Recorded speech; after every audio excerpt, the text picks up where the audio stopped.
The big news. आपको कैसे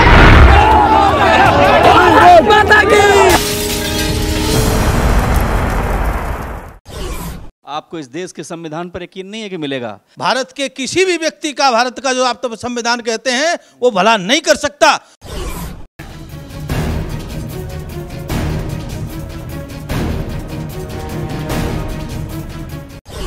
कानून व्यवस्था पर आपको यकीन नहीं है जो आप कह रहे हैं कि नहीं मिल रहा है और आप रोना रो रहे हैं? जिस संविधान की बात कर रहे हैं उस संविधान ने ही जम्मू से हिंदू खाली किया।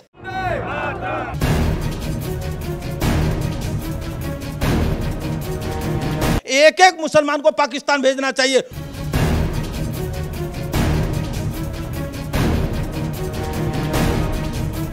आप होते कौन है जो बार बार आप कहते हैं पाकिस्तान चले जाएं? भाई सरकार को घेरिए ना, मुसलमान को क्यों घेर रहे हैं?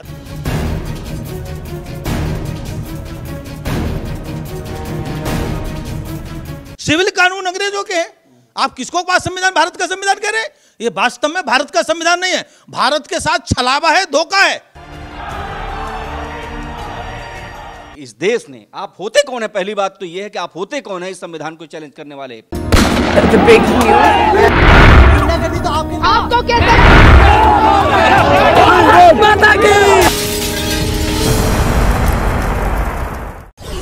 नमस्कार, मैं हूं देवनाथ, आप देख रहे हैं एक्सपोज इंडिया। हमारे साथ स्वामी प्रबोधानंद गिरि जी हैं जो राष्ट्रीय अध्यक्ष हैं हिंदू रक्षा सेना के। हमारे साथ ध्रुव हैं जो हमारे पॉलिटिकल एडिटर हैं। हम बात करेंगे बहुत सारे मुद्दों पर क्योंकि चुनाव आ गया है और चुनाव के जो चेहरे होते हैं वो अलग अलग दिखते हैं, अलग अलग बिकते हैं। अब जबकि भारत में एक बड़ा चुनाव आ गया है और ये भी कहा जा रहा है कि तमाम पॉलिटिकल पार्टियां अपने हिसाब से तुष्टीकरण का खेल खेलने लगी हैं। हम ये चाहते हैं, जानना चाहते हैं, स्वामी प्रबोधानंद गिरि जी से बात करेंगे और जानेंगे कि ये तुष्टीकरण का खेल क्या है। और भी बहुत सारे सवाल इनसे करेंगे, लेकिन सबसे पहला सवाल यही है कि मुस्लिम तुष्टीकरण तो सभी पार्टियां करती हैं लगभग, हिंदुओं की तुष्टीकरण के लिए कोई पार्टी दिखाई देती है आपको? भारत में वर्तमान में जितनी पार्टियां काम करती हैं उनमें एक से एक बढ़कर मुसलमानों को खुश करने का तुष्टीकरण के लिए पार्टियां काम कर रही हैं। देश के नेता भी यही कर रहे हैं, लेकिन चारों तरफ निगाह जब फैलाते हैं देखने को मिलता है कि हिंदुओं के हित की बात करने वाला कोई नहीं। तुष्टीकरण तो वास्तव में सीमा से अधिक जाने की बात होती है। चाहे कोई न्याय की बात करे, अन्याय की बात करे और हम उसको मान लेते हैं वो तुष्टीकरण है। हिंदू के साथ तुष्टीकरण की बात तो बहुत दूर है। हिंदू के साथ न्याय हिंदू को मिल जाए इसके लिए देने को कोई पार्टी और नेता नहीं है। क्यों? आपको इस देश के संविधान पर यकीन नहीं है कि मिलेगा? आपको अगर कुछ नहीं मिल रहा है तो संविधान का सहारा लीजिए। कानून व्यवस्था पर आपको यकीन नहीं है जो आप कह रहे हैं कि नहीं मिल रहा है और आप रोना रो रहे हैं? आप जिस संविधान की बात कर रहे हैं उस संविधान ने ही जम्मू से हिंदू खाली किया और निरंतर एक तरफ मुसलमान तेज गति से बढ़ता जा रहा है। उस पर भारत का संविधान का कोई कानून नहीं करता। नहीं तो मुसलमान क्या पाकिस्तान के हैं? वो इसी देश के तो हैं। पाकिस्तान अगर बढ़ रहे हैं तो दिक्कत क्या है? मुसलमान के बढ़ने से दिक्कत ये है कि मुसलमान जब हिंदू से मुसलमान हो जाता है, मुसलमान बढ़ता है तो देश में राष्ट्रद्रोहिता बढ़ती है, राष्ट्र के खिलाफ काम करने वाले लोग मिलते हैं। ये तो बेहद आपत्तिजनक बात है। ध्रुव, आपको क्या लगता है कि जो स्वामी प्रबोधानंद गिरि जी कह रहे हैं कि अगर मुसलमान यहाँ बढ़ रहे हैं तो ये तो राष्ट्रद्रोह की भावनाएं बढ़ रही हैं, ये तो किसी तरीके से जायज नहीं है? नहीं जायज है। तो सेम वही चीज़ हो गई जो सभी पार्टियां कर रहे हैं वो ये भी कर रहे हैं, जो मुसलमानों को वो कर रहे हैं वो ये भी कर रहे हैं। तो सीधी सी बात ये बंटवारे की राजनीति है। वैसी कह दें इनको हम? इनको दूसरा बिल्कुल बिल्कुल जो वैसी है वही। आज के धर्म के नाम पर अगर आप विभाजन कर रहे हैं देश का तो ये 47 में अगर हो गया होता तब से आपको विरोध नहीं किए। महाराज जी, आप ये बताइए कि आपको क्यों ना ओवैसी कह दिया जाए? ओवैसी भी बांटने की बात करता है, आप भी हिंदू रक्षा के नाम पे आप भी बांटने का खेल कर रहे हैं, तो इस खेल को कहां तक जायज है? ये खेल तो गलत है। एक न्याय की बात कर रहा है और एक अन्याय की बात कर रहा है। अन्याय के करने वाले को अगर न्याय करने वाले की बात के साथ बराबर तो लेंगे तो ये आप ठीक नहीं कर रहे, क्योंकि 1947 की बात इन्होंने उछल जलाई। 1947 में देश का बंटवारा का आधार क्या था? केवल हिंदू और मुसलमान। मुसलमान इस देश का हिंदुस्तान में रहना नहीं चाहता था, इसीलिए उसको पाकिस्तान चाहिए था, बांग्लादेश चाहिए, उसको दे दिया। लेकिन उसके बाद भी भारत में उनको रोक लिया गया। नहीं, आप मैं एक बात कह रहा हूं कि संविधान मानते हैं कि नहीं मानते हैं, आप ये बताइए। जो भारत का संविधान है वो वास्तव में भारत का संविधान नहीं है और भारत के लोगों के लिए नहीं है। भारत के किसी भी व्यक्ति का भारत का जो आप तो संविधान कहते हैं वो भला नहीं कर सकता, क्योंकि अंग्रेजों द्वारा थोपा हुआ संविधान है। भारत के लोगों के लिए, भारत के लोगों के द्वारा बनाया हुआ संविधान नया चाहिए। संविधान परिवर्तन की बहुत बड़ी आवश्यकता है। एक मैं अपने दर्शकों से जरूर बता दूंगा, क्योंकि ये जो हमारा संविधान है इतने ज़्यादा संशोधन हो चुके हैं, क्योंकि उस समय जब ये संविधान निर्मित हुआ तब बना था तो बहुत सारे चेंजेज तब से होते रहे हैं। और यही वजह है कि हमारे संविधान को बहुत सारी जगह पे कहा जाता है कि हमारा संविधान संशोधित संविधान है। ध्रुव, जब इस तरीके के लोग ये बात उठाते हैं कि हमारी भावनाएं नहीं उसमें, हमारे कल्चर की झलक नहीं, जायज़ है या फिर सच में आलोचना का एक केंद्र है? मैं एक चीज़ और जानना चाहता हूँ, इनसे देवनाथ जी, कि हमारे देश में ये सेना एक अलग सेना होती है, हमारी जो देश की सेना है। इसके बाद गो सेना, गो रक्षा सेना, हिंदू रक्षा सेना, ये रक्षा सेना, इन सेनाओं का मतलब क्या है? ये इन सेनाओं का काम क्या है? जैसे इनकी सेना हिंदू रक्षा सेना, जो सवाल अभी जो है वो ये है कि इनका कहना है कि जो संविधान है हमारे देश के लोगों की भावनाओं के अनुरूप नहीं है। आप क्या सहमत हैं इससे? नहीं, मैं बिल्कुल कतई इससे सहमत नहीं हूँ, इसलिए कि हमारे देश के लोग ही तो रह रहे हैं। हमारे जो संविधान को पालन करा रहे हैं, या जो जज बैठे हैं, जो जुडिशरी है, कोर्ट है, इसमें हम विदेश से आए हुए लोग नहीं हैं, इसमें हमारे देश के ही लोग हैं, और जो न्याय मिला भी है। और इस देश की सबसे बड़ी खूबसूरती यही है कि यहाँ पे हिंदू भी रह सकता है, मुसलमान भी रह सकता है, ईसाई है। आप इस खूबसूरती को बदनुमा दाग बताने पर आमादा हैं। क्या सोच है आपकी और कितनी खतरनाक सोच है? आप जिस संविधान की बात कर रहे हैं, 1947 के बाद कानून कौन सा है? 1947 में जितने अंग्रेजों के कानून थे, आईपीसी अंग्रेजों की है, सिविल कानून अंग्रेजों के हैं। आप किसको पास संविधान भारत का संविधान कह रहे हैं? ये वास्तव में भारत का संविधान नहीं है, भारत के साथ छलावा है, धोखा है। और अगर नहीं है तो 1947 से अंग्रेजों के समय के सारे कानून क्यों हैं इस संविधान में? भारत के आप ये बताइए ना, आप लोगों का अलग संविधान। नहीं, मेरा सवाल है, जिस संसद में आप बैठते हैं उसका निर्माण किसने कराया? जिस इंडिया गेट पे आप गर्व करते हैं वो किसने बनाया? आपने कभी उसको ध्वस्त करने की बात सोची? आपको सिर्फ संविधान पर सवाल खड़े करने हैं। उस विरासत का क्या करेंगे जो अंग्रेजों ने बनाया है? अंग्रेजों ने इंग्लैंड से लाके कुछ नहीं बनाया। अगर वो इंग्लैंड से लाकर बनाए होते तो हम उसके बारे में दूसरे तरह विचार करते। यहाँ की संपत्ति से अंग्रेजों ने बनाया और उसको हमारी संपत्ति है। अगर वो यहाँ अंग्रेज बना गए तो हम तोड़ेंगे क्यों? नहीं, ये तो पता है आपको कि मुसलमानों से आपको नफरत है। अब तो आप एक ऐसी दीवार संविधान के लिए भी खड़ी कर रहे हैं जिसका मतलब कहीं से भी स्वागत नहीं किया जा सकता। आप भले ही स्वागत न करें, लेकिन ये जो संविधान है, इस संविधान के लिए स्वयं डॉक्टर भीमराव अंबेडकर 1953 में संसद में कह चुके हैं कि यह संविधान भारत के किसी भी व्यक्ति का भला नहीं करेगा। मेरा एक सवाल आपसे है स्वामी जी, आप लोकतंत्र में विश्वास करते हैं या नहीं करते हैं? मैं उस लोकतंत्र में विश्वास करता हूं जिसमें सबके साथ समान व्यवहार हो। यानी यहाँ पर जो लोकतंत्र है जिसे आप चर्चा कर रहे हैं, उसमें समान व्यवहार कहाँ होता है? एक तरफ देश में एक लोग पालन करते हैं, हम तो हमारे एक, और एक तरफ कहते हैं हम दो हमारे 25। ये कौन सा लोकतंत्र है? कौन सा कानून है ये? नहीं, ये तो मान्यता का प्रश्न है, कोई बाध्यता का प्रश्न नहीं है। लेकिन मैं आपसे ये कहना चाहता हूं, जब आप उस पर आ ही गए हैं तो हम बात कर लेते हैं कि इस देश ने, आप होते कौन है? पहली बात तो ये है कि आप होते कौन है इस संविधान को चैलेंज करने वाले, पहली बात। दूसरी बात ये कि आप जो कुछ भी कह रहे हैं, आप बात में, हर बात में मुसलमानों को पाकिस्तान जाने की सलाह देते हैं। क्यों? आपकी दया पर जिंदा है वो इस देश में, आपके रहम पर वो जिंदा है। इस देश की इस कानून व्यवस्था, इस देश की सांस्कृतिक धरोहर उनको रहने का अधिकार देती है। आप होते कौन है जो बार बार आप कहते हैं पाकिस्तान चले जाएं? और आप क्यों कहते हैं कि पाकिस्तान चले जाएं? सबसे पहला ये सवाल कि आप क्यों कहते हैं और वो क्यों चले जाएं? 1947 में जो डिवीजन हुआ है, हिंदुस्तान के हिंदू ने किसी ने डिवीजन नहीं मांगा, केवल मुसलमान ने मांगा और ये कहा हमको अलग से देश चाहिए। और इस आधार 1947 में जब अलग देश दे गया और ये तय था कि पाकिस्तान में मुसलमान रहेगा, हिंदुस्तान में एक हिंदू रहेगा, तो उसके बाद भी अगर मुसलमान पाकिस्तान नहीं गया तो ये भूल किसने की? मुसलमान ने की है या देश के नेताओं ने की जिन्होंने उस देश में मुसलमान को रखा, उस भूल को गलत व्याख्या करना चाहिए। आप गलत व्याख्यायित कर रहे हैं मुझे। उसको जो है भूल को सुधार करना चाहिए और मैं कहता हूं 1947 का एग्रीमेंट लागू करना चाहिए।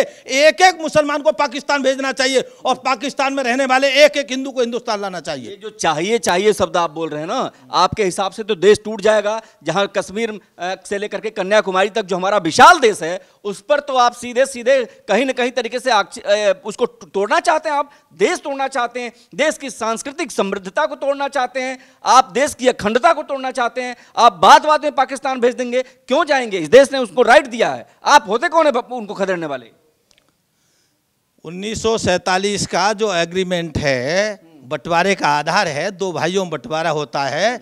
अगर हिंदू मुसलमान का बंटवारा नहीं है, हिंदू मुसलमान का बंटवारा है, मुसलमान का बंटवारा नहीं है, केवल हिंदू मुसलमान का बंटवारा। देश में केवल मुसलमान ने मांगा है यहाँ पर पाकिस्तान, हिंदुस्तान में हिंदू नहीं मांगे। वो लोग इस देश में, लेकिन पाकिस्तान उस बंटवारे में कतई ये नहीं लिखा गया कि जो हिंदू पाकिस्तान वो इंडिया चले जाएं। उन्होंने ये भी नहीं कहा जो मुसलमान पाकिस्तान आना चाहते हो वो एक और सवाल जो मैं हाँ। एक सवाल मेरा ये मैं कहना चाहता हूँ कि आप जानते हैं हिंदुस्तान को जो विकास हुई 47 के बाद में, उसमें मुसलमानों का कोई योगदान नहीं है? आप ये मानते हैं इसके बनाने में? मुसलमानों का एक योगदान है जनसंख्या बढ़ाने में। जनसंख्या उन्होंने जिस तेज गति से बढ़ाई है, देश के लिए समस्या क्रिएट हुई है। पूरे देश में आप देख लीजिए, जहां मुसलमान है वहीं समस्या है। वहीं सरकार को घेरी है ना, मुसलमान को क्यों घेर रहे हैं? दंगा करता है मुसलमान, सरकार थोड़ी ही कर रही। दंगा मुसलमान करता है, जहां मुसलमान बढ़ता है वहीं क्यों दंगा होता है? जहां मुसलमान 25% 30% हो जाता है वहीं हिंदू मुस्लिम राइट हो जाता है। इसका क्या मतलब है? इसका मतलब है केवल मुसलमान दंगा करता है और उसका कारण एक ही है, एक एक मुसलमान को जिहादी पाठ पढ़ाया जाता है, जन्नत जाने के लिए कहता है, एक एक मुसलमान जन्नत पाने के लिए पागल हो गया है। अब मेरा सवाल है ना, एक सेकंड मैं इनसे पूछता हूं, आप सन्यासी हैं, आप सेना बनाते हैं, क्यों सेना बनाया आपने? आपने कोई मानवीय सेवा का भाव क्यों नहीं रखा? आप सेना बनाते हैं, आप डराना चाहते हैं, धमकाना चाहते हैं, इस देश के नागरिकों को फूट डालना चाहते हैं और सिर्फ हिंदुओं को लेकर के आगे बढ़ना चाहते हैं। आप एक सन्यासी, आपका सन्यासी का काम होता है सांप्रदायिक सद्भाव बनाए रखना, आप काम है मानव मात्र की सेवा करना, इस तरीके का संदेश देना, शांति स्थापित करना। आप तो क्रांति के लिए तैयार हैं। हिंदू रक्षा सेना क्यों भाई? आप हथियार चलाने के लिए पैदा हुए हैं? आप यहां पर मारकाट के लिए पैदा हुए हैं? यहां नफरत फैलाने के लिए पैदा हुए हैं? इसका जवाब दीजिए। सन्यासी का मतलब है कि हिंदुस्तान के एक एक हिंदू का, मैं मुसलमान का सन्यासी बिल्कुल नहीं हूं, मैं केवल हिंदू सन्यासी हूं और इसीलिए मेरे हिंदू को सुरक्षा संवर्धन देना, उनकी एक एक हिंदू के लिए शुभ चिंतन का काम करना, यह मेरी जिम्मेदारी है। लेकिन शुभ चिंतन जब ही संभव होगा जब हिंदू की सुरक्षा सुनिश्चित होगी।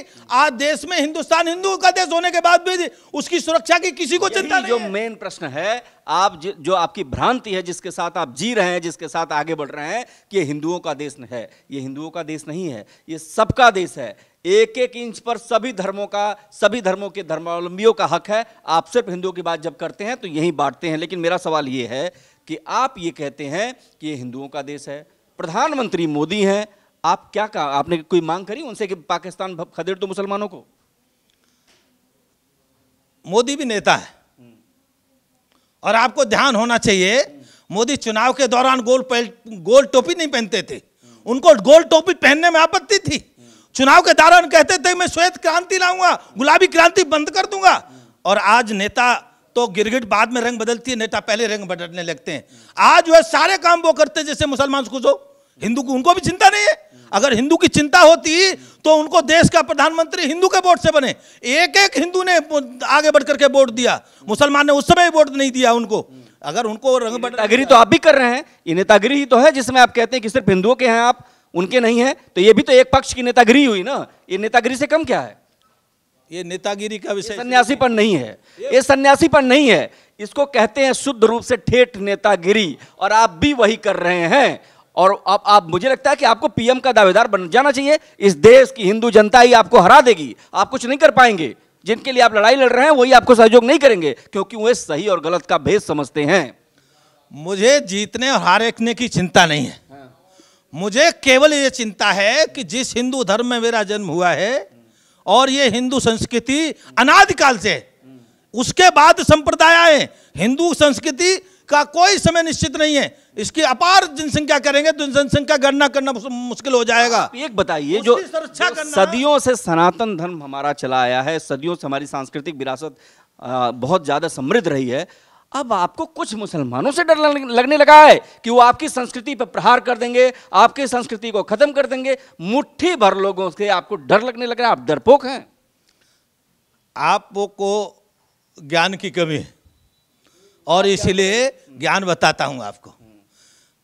एक तरफ हिंदू में शांति और सद्भाव का पाठ पढ़ाया जाता है, जो आप में नहीं है। दूसरी तरफ एक एक मुसलमान को जन्नत के लिए जिहाद का पाठ पढ़ाया जाता है, और जिहाद का असर मतलब है एक एक काफिर को मुसलमान बनाना। इसका मतलब मुसलमान के अलावा जो भी है वह सब काफिर हैं, उन काफिरों को जिहाद के द्वारा मुसलमान बनाने का पाठ वहीं दिया जाता है। और वहीं पर पाठ एक एक व्यक्ति मुसलमान जन्नत चाहता है, जन्नत के कारण से जिहादी बना, और ये एक एक जिहादी आतंकवादी हो गया जिस देश में। नहीं, आप ये बताइए, आप ये कहना चाह रहे हैं कि हर एक मुसलमान, आप एक एक मुसलमान और एक एक हिंदू की बात कर रहे हैं स्वामी जी। हमारे यहाँ जितनी भी मुसलमानों की संख्या, आप सबको जिहादी कहते हैं या आप सीधे पूरे हिंदुस्तान के मुसलमान को आप जिहादी कहते हैं? मैं कहता हूँ जो उलूल जुलूल की बातें आप करते हैं, मुस्लिमों को सीधे सीधे आतंकी कहते हैं, ये दिमाग में आपके कहाँ से आता है? ये फितरत है आपकी? आप कहाँ से ये सनकीपन आपके अंदर आ गया है कि आप हर मुसलमान को आतंकी कह देंगे, फिर उनको खदेड़ने शुरू कर देंगे? ये नफरत का भाव कहाँ से आता, कहाँ से? फैक्ट्री कहाँ है इसकी? केवल हिंदू ही नफरत को समाप्त करता है। ये ऐसे ही करता है, ऐसे ही, यही नफरत है। ये नफरत है कि प्यार है? अगर सच्ची बात कहना नफरत है तो मैं एक बार नहीं 100 बार कहूंगा ये बात कि एक एक मुसलमान को जिहादी बनाया जा रहा है, और ये जिहाद की मदद से फैक्ट्रियां हैं, और इस फैक्ट्रियों के कारण से पूरा देश आतंकवाद में गुजर रहा है। और एक आतंकवादी मुसलमान पकड़ा जा रहा है। जिन मुसलमानों को आप आतंकी कहते हैं, उसी मुसलमान कौम से एक देश का राष्ट्रपति रहा है, और पिछले सारे राष्ट्रपतियों को मिला दीजिए तो सबसे बेहतरीन काम किया उसने। उसको देखते हुए नहीं लगा था कि वो हिंदू है, मुसलमान है। अब एपीजे अब्दुल कलाम का नाम आप भूल जाते हैं जब आप उसे आतंकी कहते हैं। क्या वो आतंकवादी थे? किस तरीके की बात कर रहे हैं आप? अब्दुल कलाम हिंदू थे, और ये इस बात का प्रमाण है उसका जीवन हिंदू अप्रोच है ना आपकी, हिंदू संस्कृति था। उसने जन्नत नहीं पढ़ी, उसने गीता पढ़ी। जन्नत के लिए उसने जीवन बिताया, उसने गीता के लिए जीवन बिताया। अगर देश का मुसलमान गीता के लिए जीवन बिताने लगे, हमको मुसलमान से कोई दिक्कत नहीं है। हमको दिक्कत केवल है कि मुसलमान जिहादी बनने के लिए जीवन लगाता है। जिहादी माने जो काफिर है, जो मुसलमान नहीं है वह काफिर है, ऐसा वो जीवन लगाता है। हमको उससे आपत्ति है। गीता पाठ करे, भारतीय संस्कृति का इतिहास का ज्ञान रखे। ये जबरदस्ती आप कराएंगे? आप सन्यासी हैं, ये चीज आप प्रेम से उनसे कर सकते हैं। आप मुसलमानों में जागरूकता लाने के लिए कोई कार्य योजना क्यों नहीं तैयार करते? क्यों आप जबरदस्ती उनसे कराएंगे? आप उनको हथियार उनके मुंह में डाल के कराएंगे ये चीजें? बताइए। जब एक तरफ बंदूक रख के कराया जा रहा है तो दूसरी ठीक है, ठीक है, ठीक है, नहीं ठीक है, आप ठीक है। मेरा सवाल ये है कि आप अजहर मसूद बनना चाहते हैं, आप जो है हाफिज सईद बनना चाहते हैं, आप आतंकी पैदा करना चाहते हैं। आप ये कह रहे हैं कि वहां हो रहा है तो हम भी नहीं क्यों करें? इसका मतलब आप हिंदुस्तान के अजहर मसूद बनना चाहते हैं। आपको व्याख्या पत्रकार हो, आप कुछ भी कर सकते हो। आपने अभी कहा कि उधर हो रहा है, तो आप क्या वही करेंगे जो वो कर रहे हैं, जो दुनिया भर में बदनामी जिनकी हो रही है? आज पाकिस्तान कहां खड़ा है? एक आतंकी मुल्क के रूप में पूरे दुनिया में देखा जा रहा है, तो उसकी आलोचना हो रही है। आप दूसरे हाफिज सईद बनना चाहते हैं हिंदुओं के, तो आपको मुबारक हो। इस देश को नहीं चाहिए ऐसे लोग। सठे साठ्यम समाचरित, मूर्ख के साथ मूर्खता का व्यवहार, दुष्ट के साथ दुष्टता का व्यवहार, और उसके दुष्ट के साथ सज्जनता का व्यवहार नहीं किया जाता है। सज्जन के साथ सज्जनता का व्यवहार किया जाएगा। लेकिन जो जैसी भाषा समझता है उसको उसी भाषा के हिसाब से बात करनी पड़ेगी। और यह बिल्कुल एक बार पूरे देश को खड़ा होना पड़ेगा कि दुष्ट के साथ दुष्टता का व्यवहार, चाहे उसके लिए बंदूक थामनी पड़े और चाहे हथियार। नफरत की आप बात कर रहे हैं वो आप करते रहिए, क्योंकि हम तो जानते हैं कि इसी देश के गांधी हुए जिन्होंने कहा कि अगर आपके एक गाल पर कोई थप्पड़ मारता है तो आप दूसरा आगे बढ़ाइए। और इसमें सच है कि आज भी गांधीगिरी बहुत आबाद है, बहुत लोग उसे पसंद करते हैं। लेकिन लेकिन लेकिन लेकिन लेकिन मैं क्या गांधीगिरी पे सुन लो, एक गांधीगिरी का सत्यानाश पूरा देश भोगता है।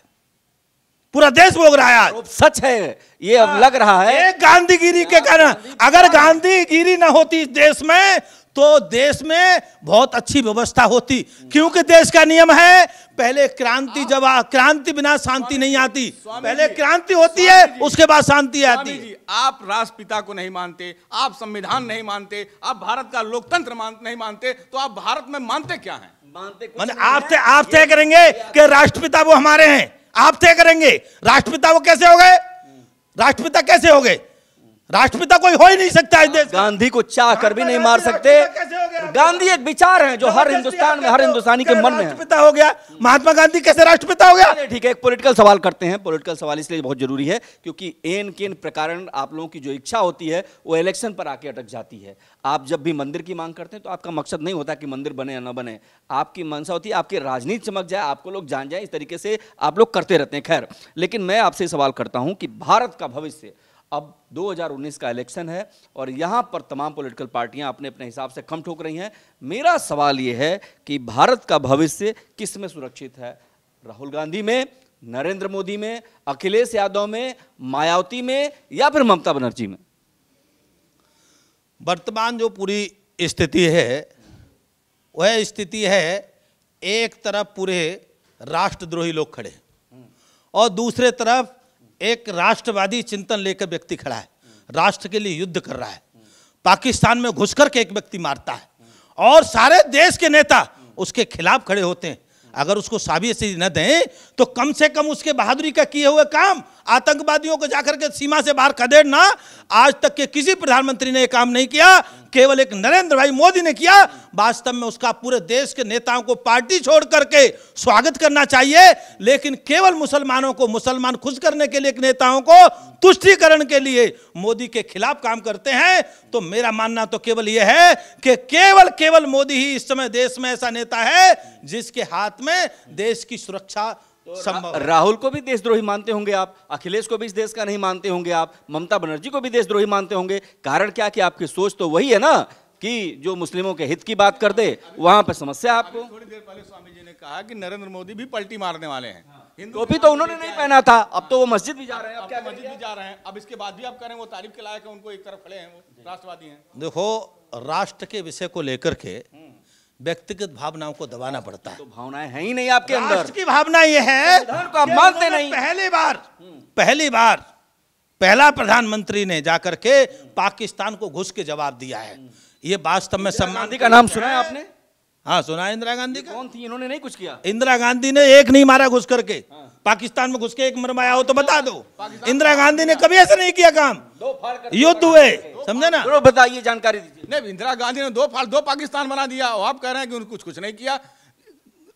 कई लाख सैनिक पाकिस्तान को उसने बंदी बना के रखा, ये आप कह रहे हैं कुछ नहीं किया। अब आप एक शत्रु था हिंदुस्तान का, आपने दो शत्रु बना दिए, बड़ी बहादुरी कर दी। ये क्या मतलब हुआ? ये मतलब क्या हुआ? नहीं, बांग्लादेश भी दुश्मन है और दुश्मन नहीं है तो लाखों बड़ी मात्रा में बांग्लादेशी आते हैं, रुकते हैं क्या? यहाँ का खाते हैं, यहाँ के खिलाफ काम करते हैं। तब तो आप इजराइल और सऊदी अरबिया को भी हमारा दुश्मन ही मानते होंगे, अफगानिस्तान को हमारा दुश्मन मानते होंगे। इजराइल और सऊदी अरब भारत में घुसपैठ नहीं करते, भारत के खिलाफ काम नहीं करते। बांग्लादेश, ठीक है, आपको बहुत ज्ञान है, आप बहुत ज्ञानी हैं, आपको जो है सन्यासी तो हैं ही आप, लेकिन आपको जो है राजनीति का भी बहुत ज्ञान है, देश और समाज का ज्ञान है, संविधान का ज्ञान है आपको, और राजनीति तो आपको बहुत आ रही है। आप ये बताइए कि एक पाकिस्तान, इतना बड़ा मुल्क, इतने बड़े ज्ञानी, आप सुधरेगा कैसे? आप बता दीजिए, समाधान दे दीजिए देश को। पाकिस्तान कैसे सुधरेगा? जो जिसको भाषा को मानता है, क्या भाषा होती है? उसकी बदमाशी की भाषा है। बदमाश कोई गांव का गुंडा हो और गांव के गुंडे को हाथ जोड़ के खड़े हो जाओ, आप मेरी रक्षा करो, तो 4 डंडे और मारेगा। और गुंडे को ये पता लग जाए कि तेने एक मारा तो 10 मरेंगे और उठते उठना मुश्किल हो जाएगा। इसका एक ही जवाब है, मोदी को करना चाहिए। अभी ये जो स्ट्राइक की है ना उसने, ऐसी रोज करनी चाहिए उसको, और घुस के रोज मारना चाहिए उसको, तब पाकिस्तान को कल ठिकाने आएगी। क्योंकि 100 मारे डंडे, एक गिने, तब दुष्ट ठीक होता है, गुंडा तब ठीक होता है। वो कैसा मुल्क है जिसको आप मारते जाएंगे और कुछ नहीं बोलेगा? कोई अंतर्राष्ट्रीय नियम कानून है या नहीं है? आप जिस तरीके की बातें करते हैं इस तरह से होता नहीं है, और आप ये जानते हैं कि ऐसा नहीं हो सकता, इसीलिए इस तरीके की डिमांड करते हैं आप। लेकिन खैर, अब ये बताइए, मेरा अंतिम सवाल ये है कि स्वामी प्रबोधानंद गिरी महाराज इलेक्शन कब लड़ने वाले? मैं इलेक्शन नहीं लड़ूंगा और मैं इलेक्शन देश राष्ट्रवादी लोगों को इलेक्शन लड़ाने की तैयारी कराऊंगा। देश में एक बार ऐसे लोग होंगे जो केवल हिंदू के लिए खड़े होंगे और हिंदू के लिए जिएंगे, हिंदू के लिए मरेंगे और हिंदू राष्ट्र के लिए जिएंगे। ऐसे लोगों को तैयार करूंगा। मैं स्वयं सन्यासी हूं, सन्यासी होने के नाते मैं चुनाव नहीं लड़ने वाला। चलिए, देश भर दुनिया की तमाम खबरों के लिए देखते रहिए, लेकिन अभी तक जो बातें हुई हैं उससे साफ जाहिर होता है कि नफरत के भाव हैं और एक उग्र आवेश है जिसपे जरिए देश नहीं चलता, समाज नहीं चलता। इतना जरूर है कि ये देश 125 करोड़ देशवासियों का है। इसमें हिंदू, मुसलमान, सिख, ईसाई सभी रहते हैं और सभी को संविधान ने अधिकार दिया है और कोई प्रबोधानंद जी आकर के उनके अधिकार नहीं छीन सकता। आप देखते रहिए एक्सपोज इंडिया।